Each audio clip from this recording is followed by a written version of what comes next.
책을 읽고도 남는 게 없다면 일독, 일행, 독서법. 이승에서 도저히 만날 수 없는 사람, 이미 세상을 떠난 성인들도 책을 통해서는 만날 수 있다. 점심 식사 한 번 하는데 수십억 하는 워렌 버핏도 대기업 회장도 책을 통해서는 얼마든지 만날 수 있다. 세상에 이보다 남는 장사가 있을까? 사람은 사람을 통해 변화하고 발전할 수 있다. 나보다 나은 사람을 만나 늘 그들의 이야기를 듣다 보면 당연히 조금씩은 발전할 수 있다. 책을 읽으면서 변하는 걸 느낀다. 예전에 나보다 조금 나아진 나를 발견한다.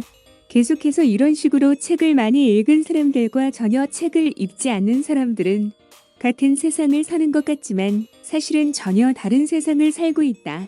세상을 다른 눈으로 본다. 의식 수준이 높고 다양한 대화 소재가 있다. 난 교양에 대한 욕심이 있는데 책이 가장 손쉬운 방법이다. 책을 많이 읽으면 정신적으로 부자가 된다. 영혼이 풍족해진다.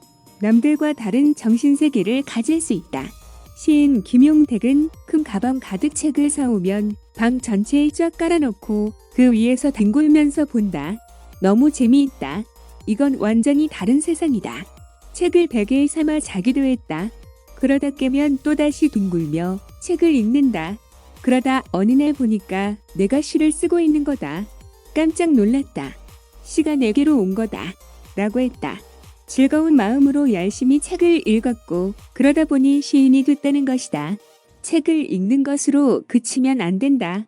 책을 읽고 아는 걸 내 것으로 만들어야 한다. 간단한 것이라도 실행해야 한다. 맞는지 아닌지 실험해보는 그 과정 자체가 흥미롭다. 책 하나에서 하나만 배워도 100권이면 100개를 내 것으로 할 수 있다. 세상에 이보다 괜찮은 일이 어디 있는가? 일독일행 독서법을 쓴 유근용은 이를 실천해 성과를 이룬 사람이다.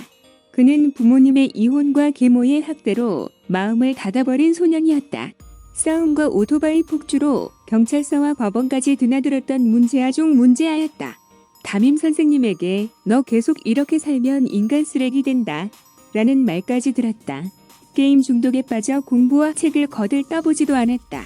나고자 중 나고자였다.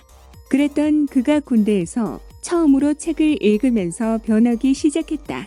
이때 쓴 책이 한 권의 책을 읽고 이를 실천하면 지금보다 나은 삶을 살 수 있다는 일독일행의 메시지가 담긴 일독일행 독서법이다. 책을 쓸 때까지 14년 동안 하루도 거르지 않고 책을 읽고 책 속에서 수많은 인생 멘토를 만났다. 그는 다음과 같이 이야기한다. 책을 읽는 것과 책을 내 것으로 만드는 것은 전혀 다른 문제다. 자칫 잘못하면 책만 읽는 바보가 될 수 있다. 책을 읽는 것에서 끝내지 말고 쓰고 행동해야만 한다. 즉 일독일행 해야만 진정한 독서가가 될 수 있다. 책을 읽는 게 중요한 게 아니다. 책을 읽고 하나라도 실천하는 게 중요하다. 누구나 할 수 있을 것 같지만 결코 쉬운 일이 아니다. 많이 알기만 해서 뭐하나. 남들 앞에서 지식이라도 뽐낼 셈인가. 참으로 비생산적이다. 아는 것을 행동으로 옮겨 스스로 효용성을 실감하는 게 생산적인 독서가라닐까. 사람이 책을 만들고 책이 사람을 만든다. 라는 격언이 있다. 그런데 이게 되려면 책에서 배운 걸 실천해야 한다는 전제 조건이 필요하다. 아는 걸 실천하려고 노력한다. 프로세스는 간단하다. 일단 관심 있는 분야의 책을 집중적으로 읽고 요약한다. 읽은 후 사람들에게 관련 이야기를 하고 그중 일부는 실천한다. 지금의 생활은 대부분 어디선가 책에서 본 것 중 가슴에 와닿은 걸 하나씩 실천한 결과다. 내가 실천하고 싶은 일일일행 독서법이다.